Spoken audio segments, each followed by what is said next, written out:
nyakubahwa abashinga amateka muri iteka dutoye intego y'ibwirizwa 100%.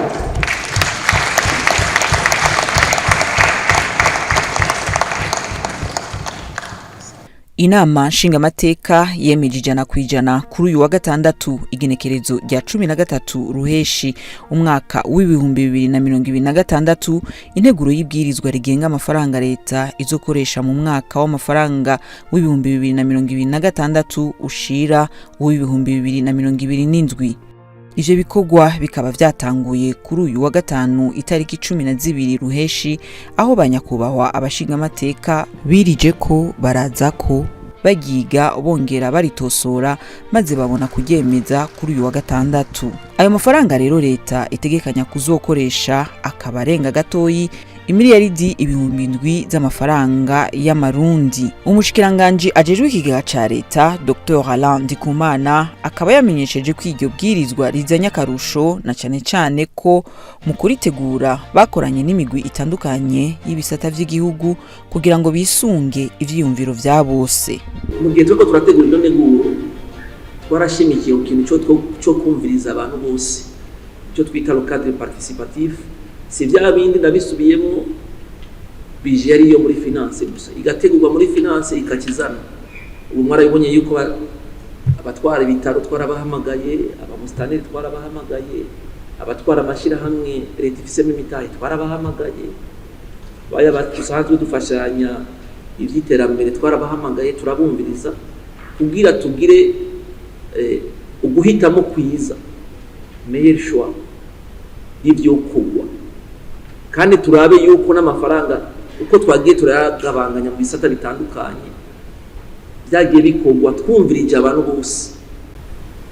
Ikijanye rero no gushimangira ivyo kwegereza ubutegetsi abene gihugu ubu nico gikuma ari priorite mu byo turiko turakora kuko bigamije guteza imbere hasi abene gihugu cyo twita le développement local tubikishije muri rya bwirizwa bijanye no kugabangana igihugu mu ntara zitanu no mu makomine 42 n'amazone 151.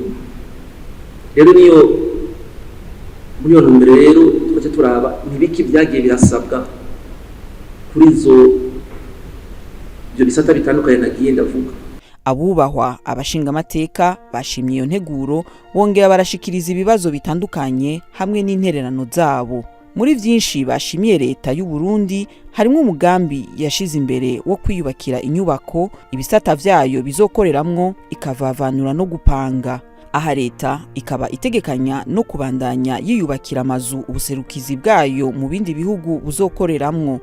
Ivyo navyo bikazogabanya cane amafaranga leta yahora iriha mu gupanga ayo mazu maze akazoca akoreshwa mu yindi migambi y'igihugu. Ku bantu babandanya bakoresha nabo ubutunzi bw'igihugu nyeniteka umukuru w'inama nshingamateka Gelaze Daniel Ndabirabe akaba yasavye ko bohanwa vy'akarorero.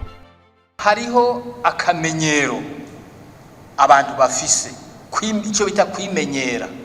Abantu barafise kwimenyera ati ubwo burya nabikoze umwaka uheze ati n'ubu nzongera ndabikore. Abo rero biyumvira uko il faut vraiment sévir contre eux. Il faut sévir sérieusement contre eux. Nimba umuntu avuze ati récidive par exemple, umuntu agakora amakosa muri exercice budgétaire turiko turaye cyane iheze n'iyi turimwo akaza yiyongera gukora amakosa, turibaza ko hoba n'ibindi bihano birenge gutanga amande gufunga bikajamo ariko n'umuntu akishura. Ikindi umuntu yovuga kuri ino projet de loi de finance